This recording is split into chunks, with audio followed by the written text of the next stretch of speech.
एकीकडे भुजबळांची नाराजी आहे। अजित पवार अद्यापही सभागृहात आलेलेच नाहीयेत। त्यामुळे राष्ट्रवादीत काय चाललंय अशा चर्चांना उधाण आलंय। त्यामुळे नेमकं काय घडत आहे सध्या अधिवेशनात असा देखील सवाल उपस्थित होतोय। कारण एकीकडे भुजबळांची नाराजी आहे, अजित पवार मात्र अजूनही सभागृहात आले नाहीयेत।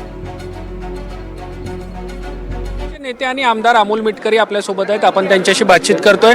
मिटकरी साहेब, भुजबळ नाराज आहेत, समर्थकांसोबत नाशिकमध्ये बैठक त्यांची पार पडते, ते ज्या पद्धतीने वक्तव्य करतात आहे, काही वेगळा निर्णय घेतील असं वाटतंय का? त्यांनी काय निर्णय घ्यावा हे ते स्वतःच ज्येष्ठ नेते आहेत, ते समजूतदार आहेत। त्यांनी महाराष्ट्राचं पुरोगामित्व टिकून ठेवलंय असं आपण नेहमी म्हणतो आणि ते वास्तव पण आहे। आज ते समर्थकांची जे काही म्हणणं असेल ते ऐकून घेतील, तो शेवटी त्यांचा प्रश्न आहे। पण शेवटी पक्षातले ते ज्येष्ठ नेते आहेत, त्यामुळे पक्षाच्या विरोधी कुठलाही निर्णय साहेब घेतील असं मला तरी वाटत नाही। ते कालपासून म्हणतात आहे की जहा नाही चहना वहा नाही रहना।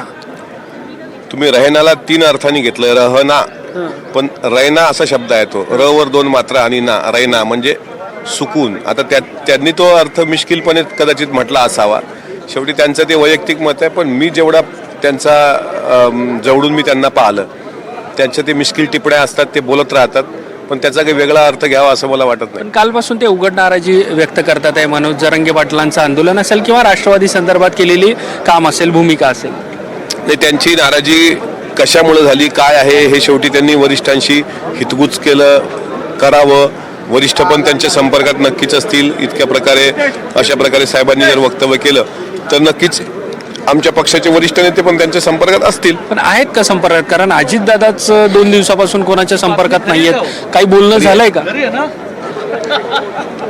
काही बोलणं झालंय का अजितदादांचं भुजबळांशी?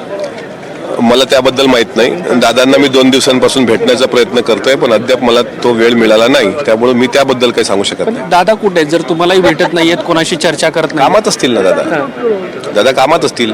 विधिमंडळाचं हिवाळी अधिवेशन सुरू आहे, राज्याचे ते उपमुख्यमंत्री आहेत।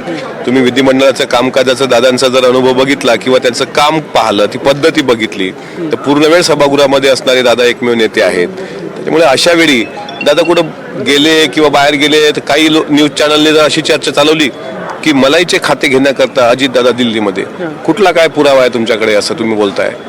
त्याच्यामुळे दादा कदाचित नागपुरात असावेत किंवा जर कुठे गेले असते, आता 1 नेशन 1 इलेक्शन संदर्भात आज सभागृहामध्ये चर्चा आहे संसदच्या, त्या अनुषंगानं काय असतील, पण मला माहित नाही कुठे आहेत। भुजबळ समर्थक फार आक्रमक झालेले, अगदी अजित पवारांच्या प्रतिमेला जोडे मारो आंदोलन पण केलं जातं। हे साप चुकीचं आहे। भावनिकतेच्या भरामध्ये जर तुम्ही काही कार्यकर्ते अशा प्रकारे अजित दादांना जातीयवादी आहेत, अजितदादांचा निषेध आणि चपला जोडे मारत असतील तर ते कार्यकर्ते असू शकत नाहीत, ते भुजबळ साहेबांचे कार्यकर्ते असूच शकत नाहीत। त्यामुळे असे जे काही उथळ कार्यकर्ते आहेत त्यांना साहेबांनी समज द्यावी। जर अजितदादांवर अशा प्रकारे गलिच्छ पातळीवर टीका कोणी करत असेल तर त्याचा आम्ही तीव्र शब्दात निषेध व्यक्त करतो। तुर्तास आम्ही शांत आहोत, याचा अर्थ तुम्ही काही करावं असं होत नाही।